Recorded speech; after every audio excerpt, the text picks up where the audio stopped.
2003년도에 지금부터 한 16년, 7년 정도 됐죠.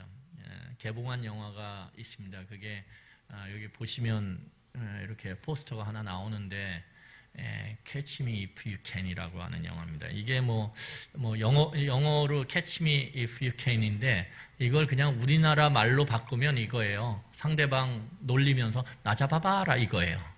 놀리면서 나 잡아봐라. 이건데 이 영화의 주된 내용이 뭐냐면 대부분 많이 보셨을 거예요. 아니면 보셨어도 좀 가물가물할 텐데 대강의 내용은 그래요. 한 17살짜리 청소년이 다양한 직업으로 위장을 해요.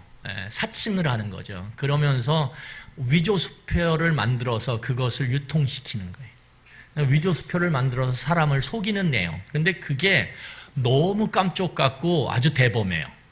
그래서 이 17살짜리 청소년이 몇백 달러, 그 당시에 굉장히 큰 돈을 위조수표를 만들어서 이렇게 유통시키는 그런 내용입니다. 근데 이 영화가 실존 인물을 극화한 거예요. 그 실존 인물이 누구냐 하면 프랭크 에버그네일이라고 하는 사람이에요. 프랭크 에버그네일. 그런데 이 프랭크 에버그네일이라는 사람이 실제로 어마어마한 위조수표를 만들어서 사람들을 속였어요. 그런데 이 사람의 인생을 잘 살펴보면 반전의 인생이에요.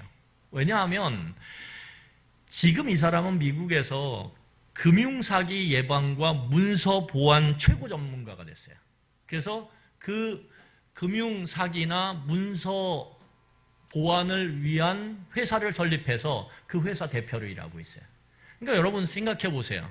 어린 시절에 속임을 통해서 누군가를 속여서 사람들의 인생과 공동체를 망가뜨리던 사람이 뒤바뀌어져서 어떻게 해요? 지금은 그 능력을 갖고선 공동체를 보호하는 그런 역할을 하면서 살아가고 있어요. 굉장히 반전의 인생이죠. 여러분 오늘 성경을 보면 속이는 것과 속는 것에 대한 이야기를 하고 있습니다. 야고보 선생이 속이는 것과 속는 것에 대한 내용을 오늘 집중적으로 다루고 있는데 우리가 신자로서 속지 않는 것이 얼마나 중요한지, 우리가 신자로서 속지 않을 때 어떤 혜택이, 어떤 유익이 우리 안에 영적으로 있는지를 오늘 본문의 내용을 통해서 우리에게 말하고 있어요. 우리 한번 같이 살펴보면서 은혜를 나누길 바랍니다. 여러분 하나님이 세상을 창조하셨어요. 그렇죠? 그래서 창세기 1장 1절에 태초에 하나님이 천지를 창조하시니라 이렇게 선언을 해요. 그리고 그 아름다운 세상을 창조하신 다음에 하나님이 감탄하세요. 그 감탄사가 뭐냐면 감탄하는 감탄사가 토브예요. 토브. 여기 이렇게 모퉁이 돌아가다 보면 제가 이렇게 PPL 하는 거 아닙니다. 거기 돌아가다 보면 커피숍이 하나 있어요. 카페가 뭐죠?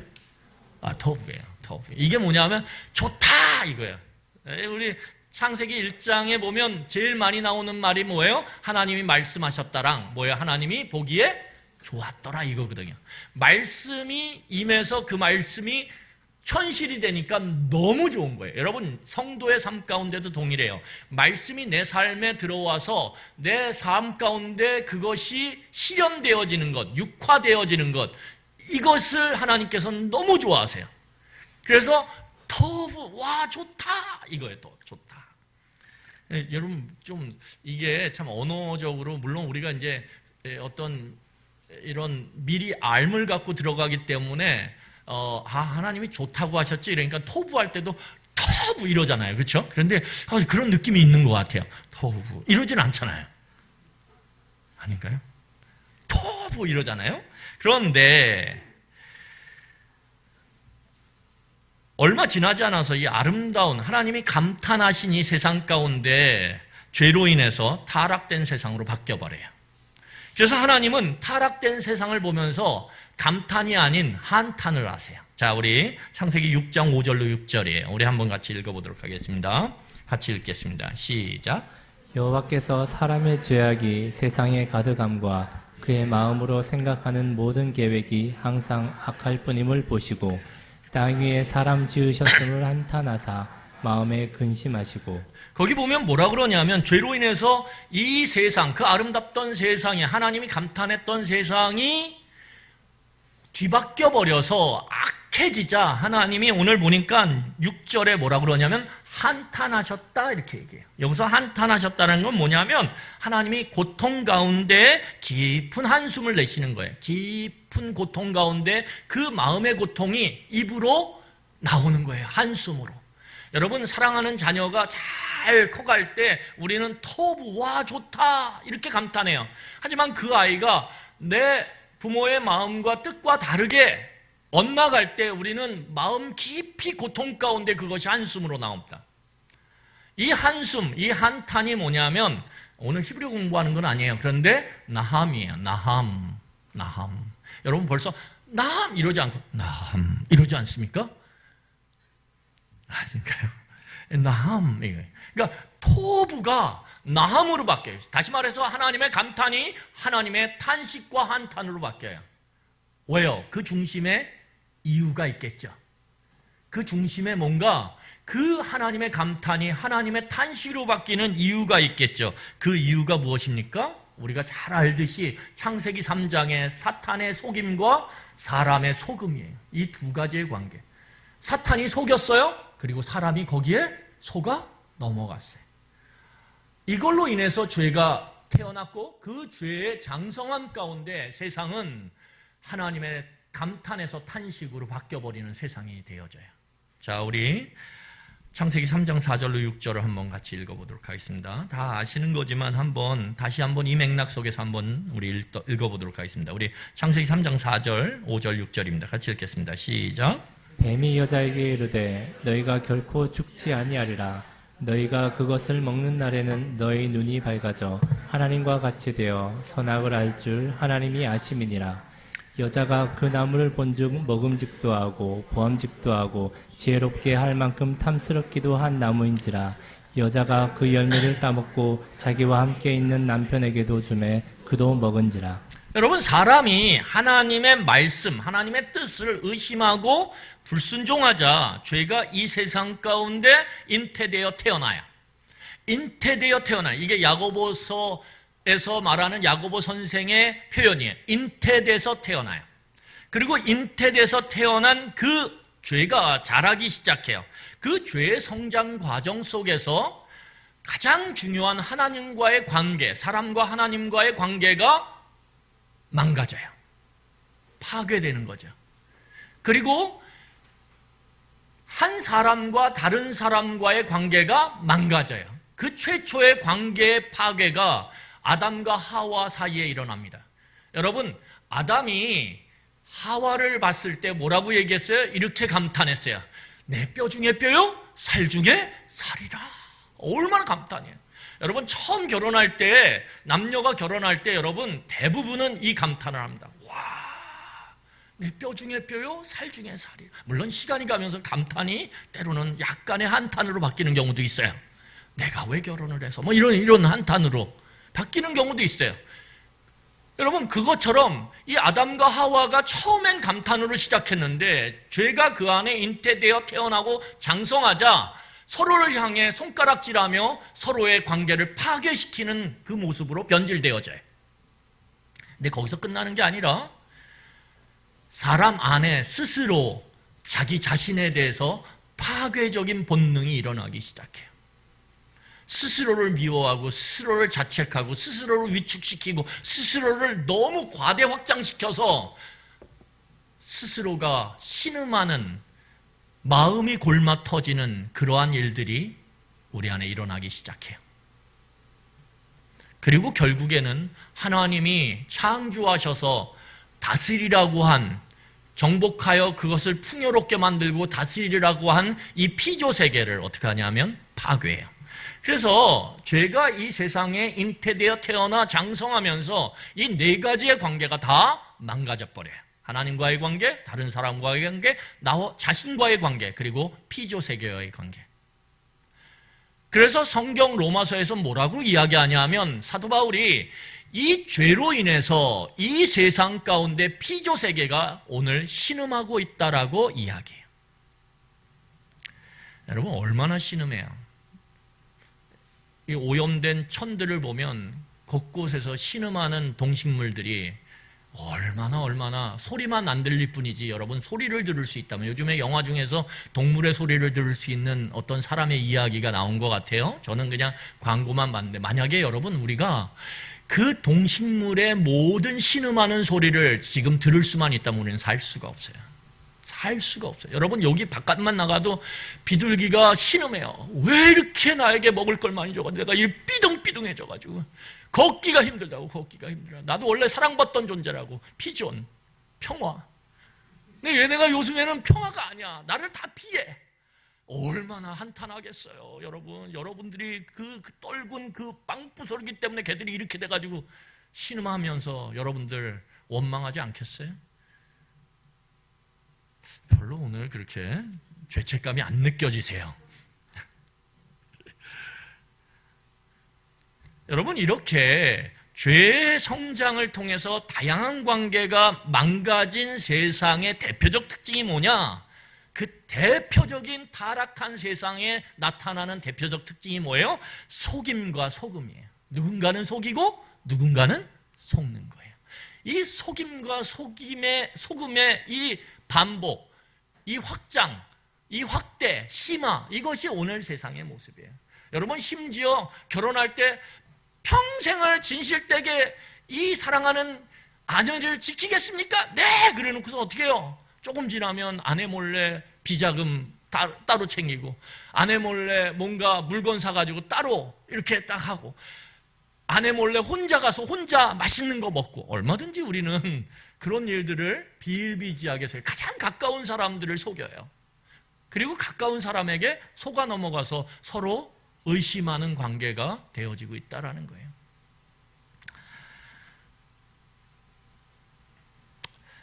여러분 오늘 창세기 27장 35절에 보면 그 소금이 얼마나 흔해졌는지 여러분 이런 세상에 속임과 소금이 빈번해지고 흔해져요.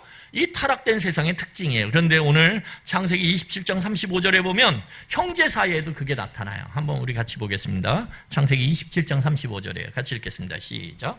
이삭이 이르되 내 애우가 와서 속여 내 복을 빼앗았도다.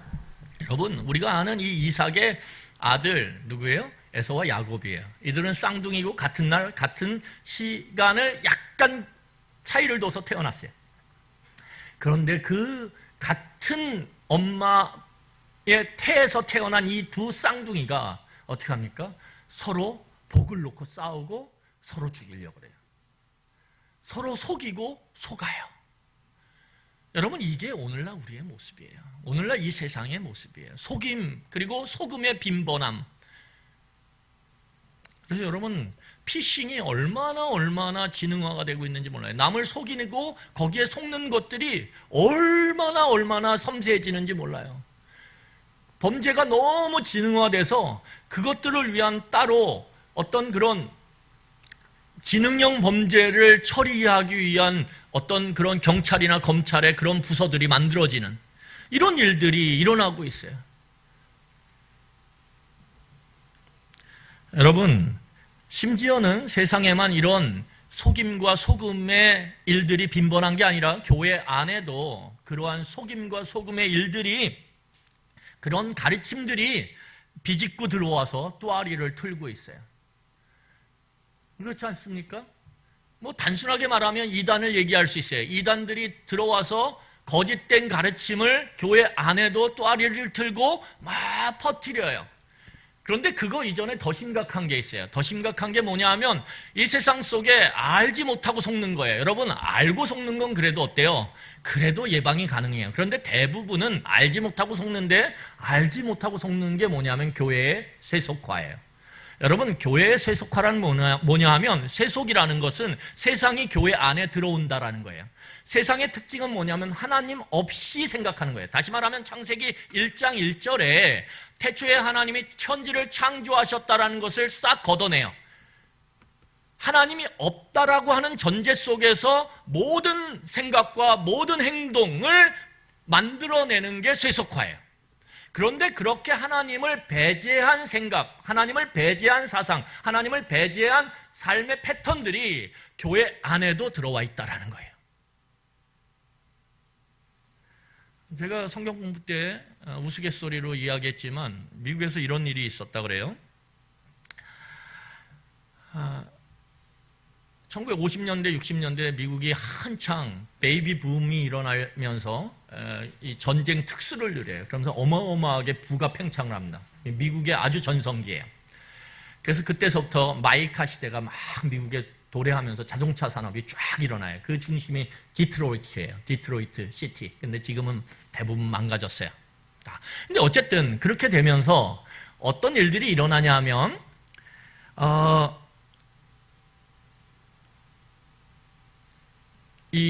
원래 돈이 많아지고 뭔가 흥청망청되면 뭐가 있어야 돼요? 춤과 술이 빠지면 안 돼요. 그래서 춤과 술이 쫙 기업화가 돼서 마을마다 생기기 시작해요. 그게 캬바레예요. 그 캬바레들이 쫙 생기니까 교회의 남자 성도들이 어느 순간인가 캬바레를 출입하기 시작했어요. 그러니까 아내들한테는 너무 그게 마음에 짐이 되는 거예요. 아픔이 되고. 그래서 여전도회가 모여서 한 교회 그 건너편에 카바레 큰 게 생겨가지고 남자들이 글로 막 몰려가자 이 교회 여전도에서 기도하기 시작했어요. 카바레가 망하기를. 그런데 놀랍게도 얼마 지나지 않아서 카바레가 진짜 망했어요. 근데 여기서부터 이상한 일이 생기기 시작해요. 어떤 일이냐면 놀랍게도 이 카바레 사장이 건너편에 있는 교회의 여전도회에서 이 카바레가 망하도록 기도했다라는 정보를 입수해요. 그래서 미국은 온갖 거를 고소해요. 수를 걸었어요. 고소를 했어요. 그래가지고 재판이 벌어져서 이제 재판장에 여전도의 대표들이 출석을 했어요. 막 공방이 와가면서 사장은 이야기하는 거예요. 저들의 기도 때문에 내가 망했다고. 저들이 믿는 하나님 때문에 하나님이 나를 망하게 하셨다고. 굉장히 믿음의 고백이에요. 그런데 놀랍게도 여전도에서 대표가 딱 일어나더니 이렇게 얘기하는 거예요. 기도했다고 망하겠어요? 절대 저희가 기도해서 망한 게 아닙니다. 이렇게 고백했다 그래요. 이게 좀 뭔가 바뀌지 않았나요? 이게 세속화죠. 이게 세속화예요. 하나님 없이 생각하고 하나님 없이 입으로 표정으로는 하나님이 있다라고 얘기죠. 교회 안에서 어떻게 하나님이 없다라고 얘기하겠어요? 그런데 그 마음 깊은 곳에는 하나님 없이 생각하고 하나님 없이 생활하고 하나님 없이 그렇게 살아가는 삶의 패턴들이 너무 자연스러운 거예요. 이게 세속화예요.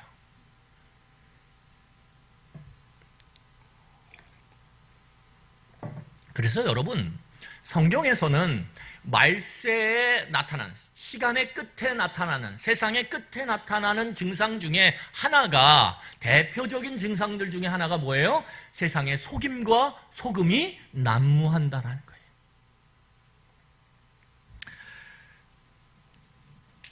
여러분, 야고보 선생님은 이런 타락한 세상에서 흩어져 살고 있는 성도들을 향해서 그래서 강력하게 경고해. 이 타락한 세상의 그 속임과 소금의 특징들이 난무하는 이 세상 속에서 흩어져 있는 성도들, 여러분, 흩어져 있으면 약해지게 돼 있어요. 제가 맨 처음 야고보서 설교를 시작할 때 흩어지면 약해지게 돼 있어요. 그 흩어진 연약한 성도들을 향해서 뭐라고 경고하냐면 오늘 16절에 이렇게 경고하고 있어요. 자, 16절 한번 같이 읽겠습니다. 같이 읽겠습니다. 시작. 내 사랑하는 형제들아 속지 말라. 뭐라고 얘기합니까? 내 사랑하는 형제들아 속지 말라. 여러분, 그냥 속지 말라 이렇게 얘기하는 게 아니에요. 거기 앞에 뭐예요? 내 사랑하는 사람. 여러분, 남이 한 다리 건너서 두 다리 건너서 그 사람이 속는 건 마음이 아프긴 하지만 그 마음이 막 찢어질 듯이 아프진 않아요. 그렇지 않습니까?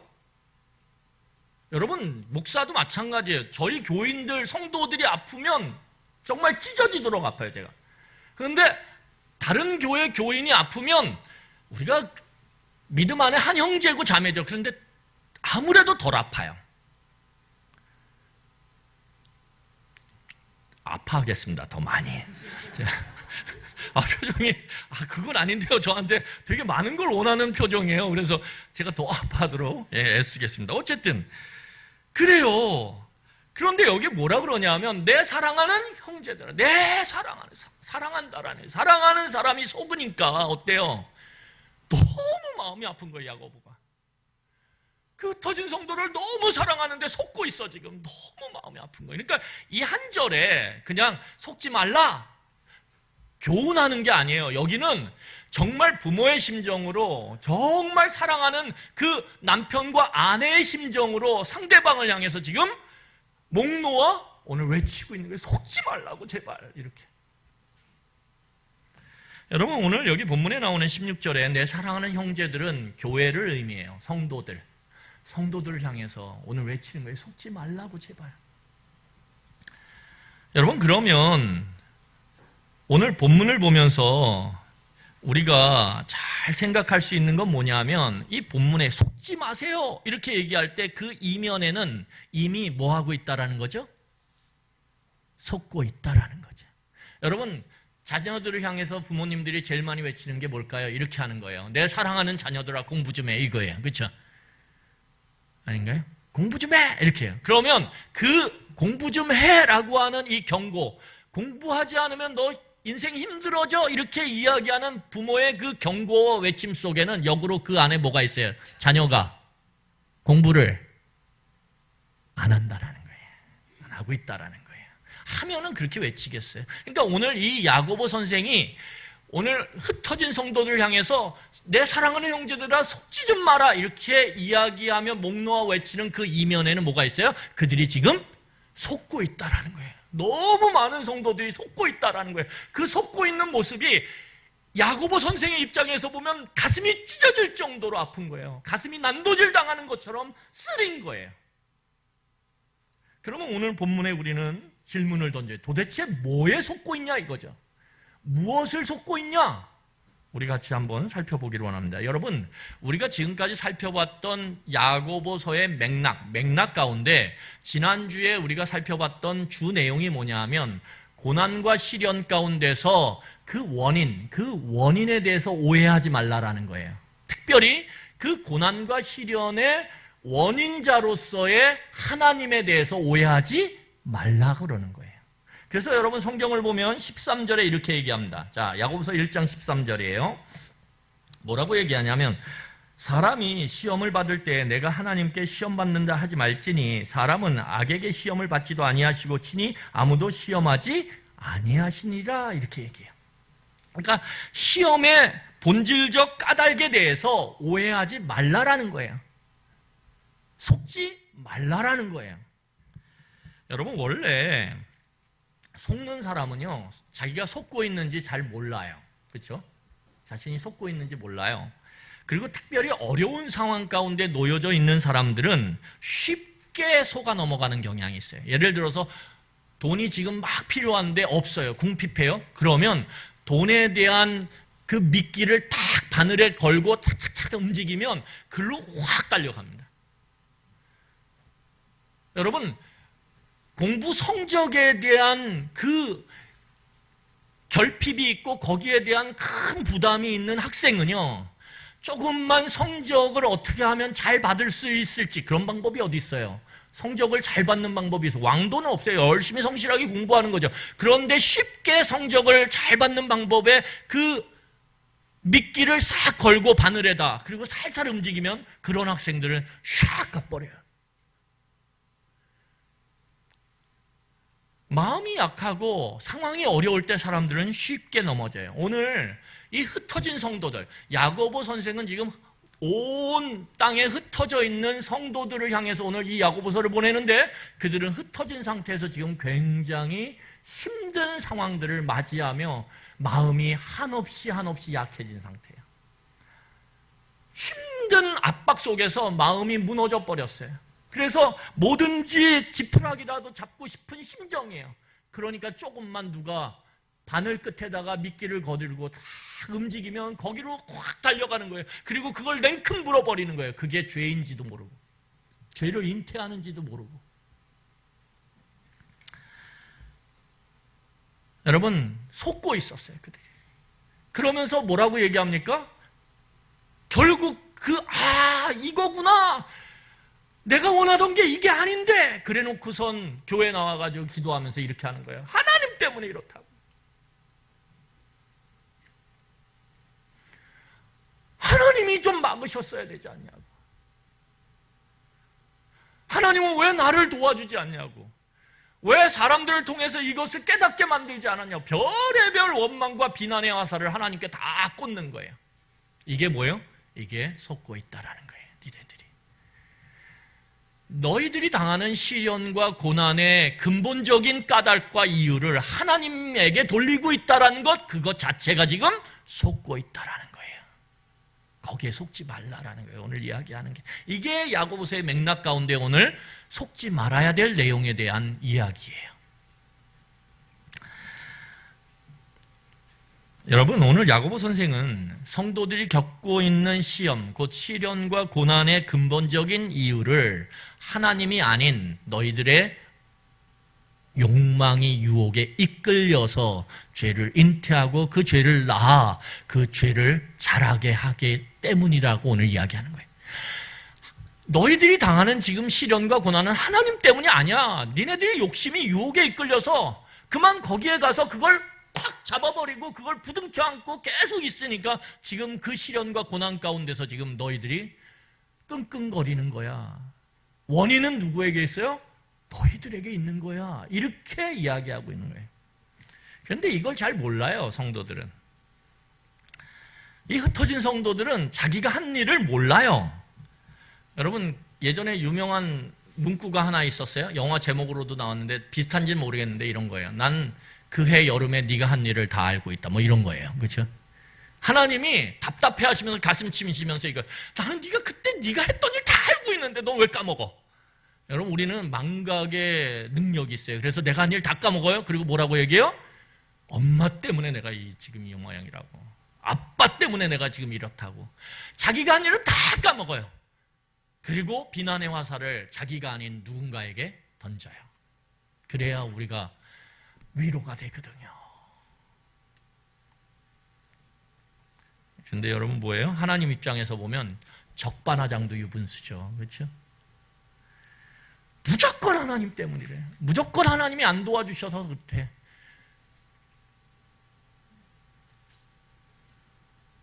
여러분, 야고보 선생이 이 문제, 이 소금의 문제, 이 문제를 반복해서 강조하는 이유가 있어요. 지난주에도 했지만 지금도 다루고 있어요. 왜 그러냐면 이렇게 문제에 대한 근본적 원인을 잘못 분석하면 문제가 있는데 그 문제에 대해서 원인과 까닭의 근본적인 대상을, 이 문제의 이 핵심을, 이유를 잘못 분석하면 믿음이 성장을 하지 않아요.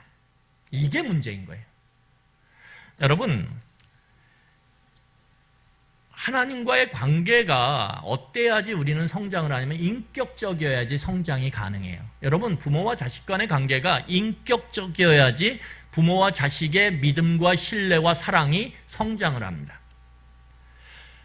인격적인 거라는 건 뭐냐면 하나님의 뜻, 생각, 하나님의 마음, 사랑, 하나님의 의지, 능력이 있다라는 걸 신뢰하고 믿는 거예요. 그런데 관계가 기계적이면 그 관계는 절대 어떻게 돼요? 성장하지 않아요. 믿음이, 신뢰가, 사랑이. 기계적이라는 건 무슨 말이냐면 인과론이 적용된다라는 거예요. 인과론. 인과론이 뭐죠? 원인과 결과. 원인과 결과가 적용되는 게 기계예요. 그래서 기계적인 관계들은 절대 그 안에 따뜻한 믿음과 따뜻한 사랑이 성장하지 않아요. 자라지 않아요. 그리고 어느 순간 깨져요. 여러분, 예를 들면 이런 거예요. 자판기가 있어요. 우리 교회 자판기 없는데 언젠가는 이렇게 저희도 이렇게 커피 하나 이렇게 뽑는 거 있지 않습니까? 예, 그거 하나 놓고선 성도들이 자유롭게 가서 딱 멋있잖아요. 가가지고 예배 끝나고선 식사한 후에 다 뽑아가지고 차 딱 들고 이렇게 커피 마시면서 꿈꿔요. 근데 여러분, 커피 자판기가 있다고 생각해 보세요. 그러면 자판기에 300원을 탁 넣고 어떻게 합니까? 300원만 넣고 집에 가세요? 넣고 어떻게 해요? 누르죠. 그러면 믹스 커피 이렇게 누른단 말이에요. 그런데 안 나와요. 여러분, 안 나올 때 누구도 이렇게 반응하지 않아요. 너가 오늘 되게 힘들구나. 너무 많이 뽑았구나. 너도 지금 피곤해서 하고 싶지 않지. 그래, 네 생각을 내가 인정해. 그리고 네 마음이 참 오늘 너무 뽑아대가지고 힘들다라는 거 느껴. 그래, 오늘은 하고 싶지 않지? 그래, 쉬고 다음에 넣으면 꼭 줘. 이렇게 반응하지 않아요. 이건 인격적으로 반응하는 거예요. 그럼 어떻게 반응할까요? 어떻게 반응해요? 발로 차야죠. 손도 아파요. 발로 차야지. 흔들어야지. 왜? 이게 기계에 대한 대함이거든요. 왜? 넣었으면, 원인 300원을 넣었으면 결과가 무조건 나와요. 무조건 나와야 돼요. 안 나오면 때려야 돼요. 안 나오면 어떻게 해요? 차야 돼요. 흔들어야 돼요. 이게 기계를 대하는 모습이란 말이에요. 여러분, 많은 경우에 우리가 하나님을 대하는 그 관계의 모습에 있어서 우리는 인격적인 것보다는 뭐예요? 기계적으로 하나님을 대한단 말이에요. 필요할 때 딱 가서 하나님, 제가 기도 몇 분 했어요? 하나님, 기도 얼만큼 했어요? 그러니까 빨리 주세요. 안 줘요? 하나님! 이러는 거예요. 빡 줘. 하나님! 이러는 거죠. 왜 쟤한테는 주는데 나한테는 안 줘요? 막 이러는 거죠. 이게 하나님을 기계로 대하는 거예요. 이래서는 절대 신앙이 성장하지 않아요. 하나님에 대한 믿음이 절대 성장하지 않아요. 얼마든지 하나님이 내가 원하는 원인을 제공했음에도 불구하고 결과를 안 내면 하나님은 얼마든지 버릴 수 있는 존재가 되는 거예요. 하나님도 생각이 있으시다. 나보다 더 아름답고 좋은 생각이. 하나님도 그 마음에 나를 향한 사랑함이 있으시다. 하나님도 그 의지의 능력이 있으시다 라고 하는 것을 무시하는 행위, 그것이 뭐예요? 오늘 이 흩어진 성도들이 시련과 고난 가운데서 하나님을 대하는 그 모습이에요. 그게 속고 있다라는 거예요. 야고보가 너 지금 속고 있다라는 거예요. 여러분, 시험의 근본 원인을 잘 분석해야 돼요. 그리고 거기를 타격을 해야 문제가 해결되는 거예요. 그런데 엄한 데다 타격하면 문제는 전혀 해결되지 않은 채 내 힘만 빠지는 거예요. 내 짐만 빠지는 거예요. 여러분, 그래서 이 시험, 곧 내게 닥친 시련과 고난에 대한 근본적인 까닭, 이유에 대해서 우리가 속지 않기 위해서는 뭐가 중요해요? 하나님을 바르게 알아야 돼요. 하나님을 바르게 알아야만 그 하나님에 대한 바른 알미 내 영혼의 중심이 무거워지게 만들어요. 영혼의 중심이 무거워야 돼요. 여러분, 히브리서에 보면 내 영혼에 닻을 내린다라는 게 있어요. 다시 말해서 하나님을 알아가는 것이 커지고 무거워질 때 내 영혼이 묵직해져요. 마치 바다에 닻을 내린 것처럼. 그래서 폭풍우가 쳐도 흔들림이 없어요. 여러분, 영혼의 중심이 무거워질 때 시련과 고난 가운데서 우리는 하나님을 오해하지 않고 어떻게 해요? 흔들리지 않을 수 있다라는 거예요.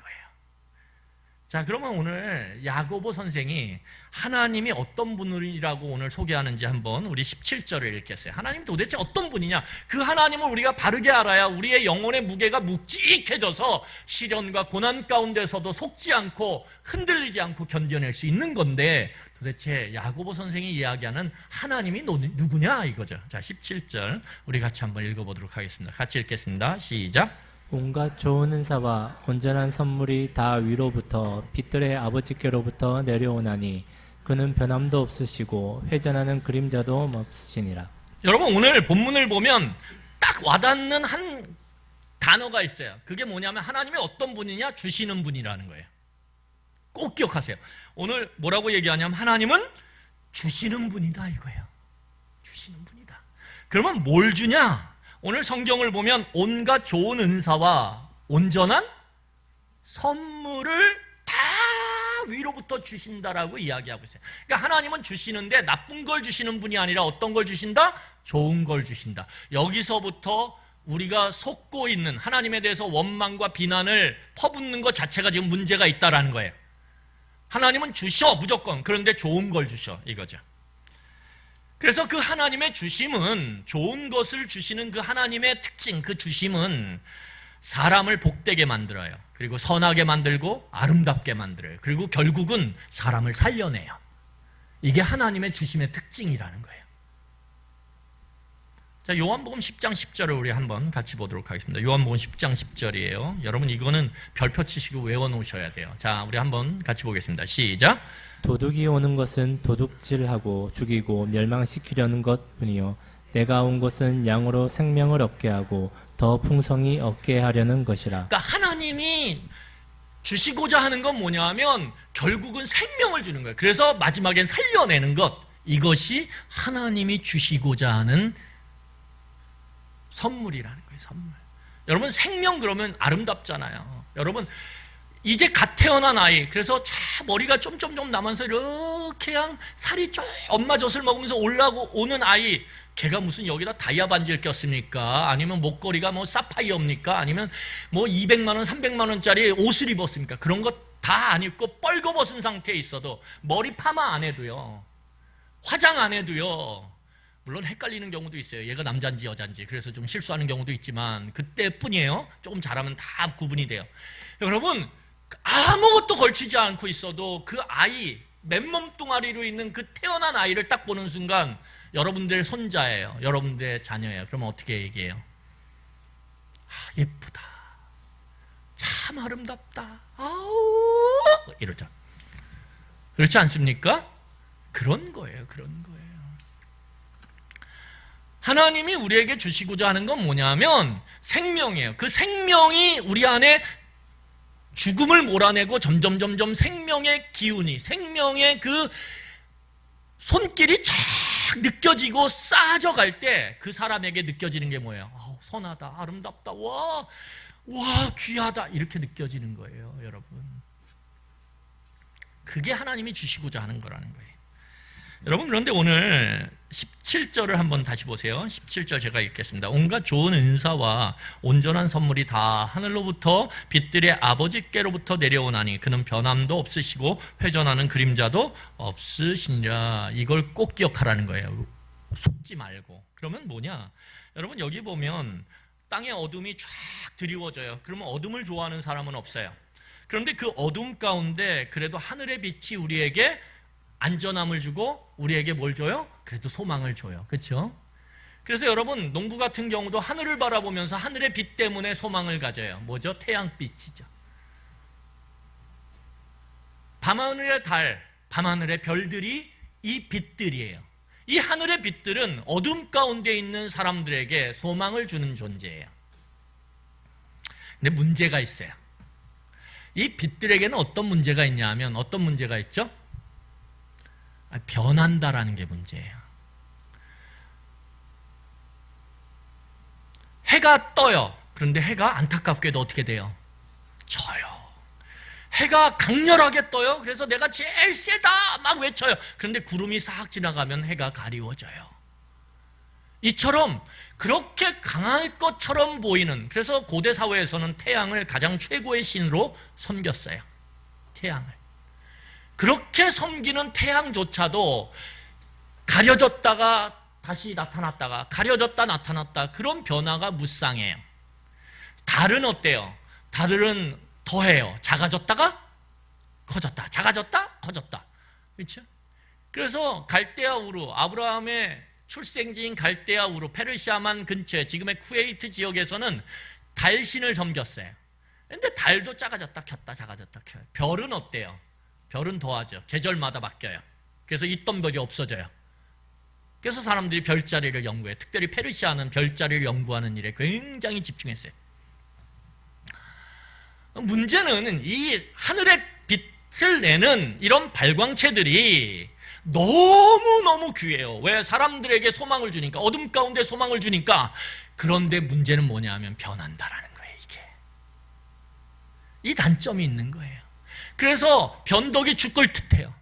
변하니까. 그래서 사람들이 해가 쫙 일식을 통해서 해가 가리워지면 어떻게 해요? 종말이 오는 줄 알고 하늘로부터 재앙이 오는 줄 알고 막 인신공양을 했어요. 사람을 잡아서 죽이고 막 이러면서 막 그 변덕 빨리 나타나세요 이러면서 변덕이 죽을 듯하니까 사람들이 거기에 보조를 맞추느라고 너무 힘들었어요. 그런데 오늘 성경은 뭐라 그러냐면 그 빛들의, 오늘 성경 보세요. 17절, 빛들의 아버지래요. 여러분, 빛들의 아버지가 뭐죠? 근원이란 뜻이죠. 빛의 모든 근원 되신 분이 누구냐면 하나님이에요. 그 하나님은 뭐라고 얘기해요? 오늘 성경에 보니까 변화가 있어요? 없어요? 없다라는 거예요. 없다라는 거예요. 오늘 거기 보면 하나님이 일정해요. 하나님은 항상 교회와 성도를 비추고 계세요. 하나님은 빛의 근원으로서 어떠한 외부적 조건, 바람, 비, 계절, 시간, 그런 거 나하고 상관없어. 모든 외부적 조건과 상관없이 하나님은 빛의 근원으로서 오늘 성도들을 비추고 있다는 거예요. 여기에서 위로가 있는 거예요. 여러분, 하나님이 느껴지냐 안 느껴지냐, 이 느낌은 우리를 굉장히 많이 속여요. 여러분, 안 속아보셨어요? 느낌이 우리를 얼마나 속이는지 몰라요. 저 남자는 첫인상이 아니야. 느낌이 아니야. 그런데 그 사람이랑 살고 있어. 여러분, 그런 얘기 엄청 많아요. 처음에 만났는데 아니래. 나는 저렇게 아니야. 난 절대 죽었다 깨나도 저 사람하고는 아니야. 그런데 죽었다 깨난 것 같아요. 살고 있어. 그리고 막 여보 나 잡아봐. 너무 사랑해. 그러니까 옆에서 뭐라, 너 왜 그래? 옛날에 안 그랬잖아. 막 그러면서 그러면 입을 탁 막죠.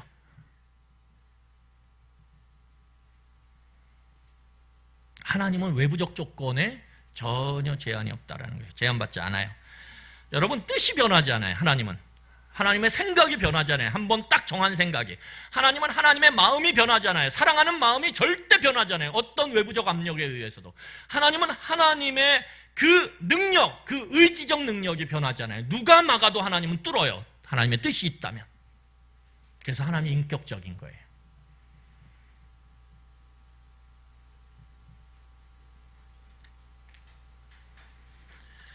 여러분, 우리의 일상 가운데 제가 반복적으로 야고보서에서 이야기하는 건 뭐예요? 인생은 고해예요. 고통의 바다기 때문에, 시련의 바다기 때문에 우리가 그것을 살아가다 보면, 이 인생의 바다를 살아가다 보면 때로는 유혹받을 수 있어요. 때로는 유혹만 받을 뿐만 아니라 거기로 꿈틀꿈틀 가면서 그 바늘, 미끼를, 잘못된 그 미끼를 물 수 있어요. 그래서 참 시련과 고통이 내 안에 쫙 몰려올 수 있어요. 그럼에도 불구하고 그 순간에도 하나님은 우리를 향한 뜻과 사랑과 당신의 의지적 능력이 변하지 않는다라는 거예요. 이 믿음, 이거에 여러분, 이걸 붙잡고 누가 무슨 말을 해도 속으면 안 된다라는 거예요. 오늘 야고보서가 이야기하는 게. 여러분, 그러면 하나님께서 왜 이런 능력, 이 좋은 은사와 능력을 우리에게 주실까요? 우리 18절 읽고 말씀을 정리하겠습니다. 18절 같이 읽겠습니다. 왜 우리에게 이런 좋은 선물을 주시냐? 자, 같이 읽겠습니다. 시작. 그가 그 피조물 중에 우리로 한 첫 열매가 되게 하시려고 자기의 뜻을 따라 진리의 말씀으로 우리를 낳으셨느니라. 왜 하나님이 우리를 이렇게 애써서 좋은 선물, 좋은 은사를 주심으로 왜 우리를 그렇게 돌보실까요? 왜요? 우리가 첫 열매 되게 하려고. 첫 열매. 여러분, 여기서 첫 열매라는 건 뭐냐면 첫 생명이에요. 첫 생명. 생명의 영광을 얻는 자 되는 게 첫 열매 된다라는 거예요. 여러분, 나무가 있어요. 나무를 키우는 농부가 열심히 농사를 지어요. 퇴비도 주고 가지도 쳐주고 병충해도 방지하기 위해서 이렇게 약도 뿌려주고, 그런데 첫 열매가 탁 나왔어요. 그러면 어떨까요? 농부에게는 너무너무 감격해요. 왜? 이 나무가 이제부터는 열매를 계속 맺을 거니까. 여러분, 그 첫 열매, 이 생명의 영광, 지난주에 살펴봤던 그 생명의 영광이 누구에게 제일 먼저 이루어지냐면 누구에게요? 사람에게. 하나님이 낳으신 사람에게, 우리에게, 성도에게, 교회에게, 흩어진 교회들에게 첫 생명이 난다라는 거예요. 그걸 보면서 로마서에서 살펴보면 아까 피조 세계가 신음하고 있다 그랬죠. 피조 세계가 소망을 갖기 시작하는 거예요. 야, 이제 우리도 온전한 생명으로 회복될 날이 머지않았구나, 이렇게. 이해가 되십니까?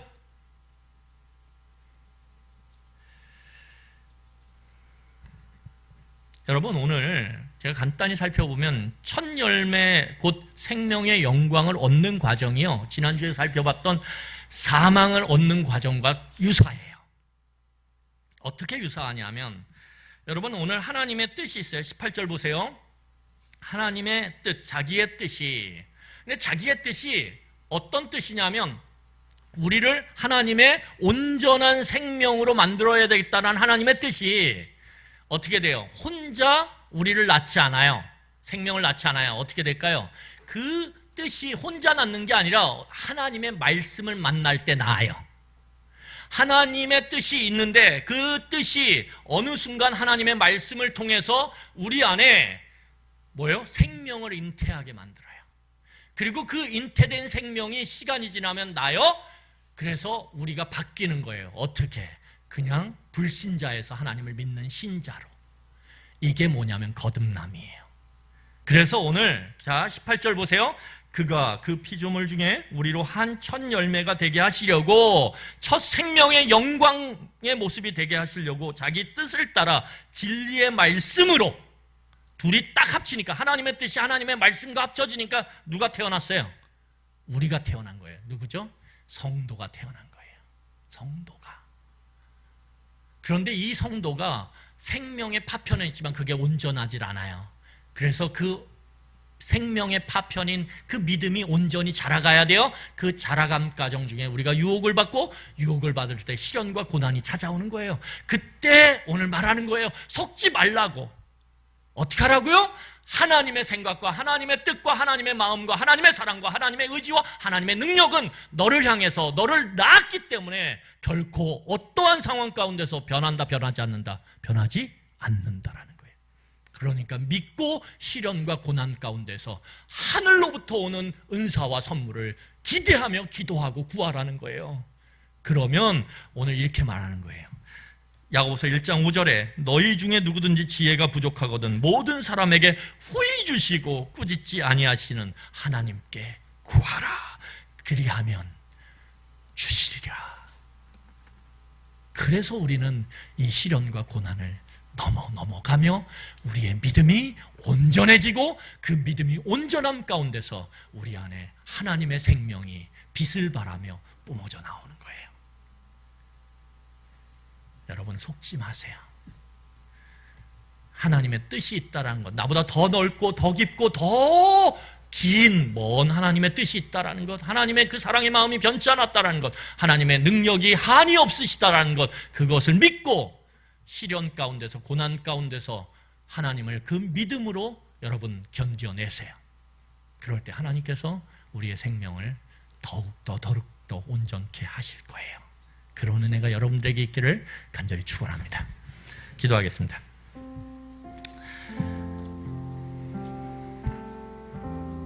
여러분, 하나님의 뜻은 지금 진리의 말씀을 통해 하나님의 자녀들을 낳고 있어요. 우리도 낳고 있어요.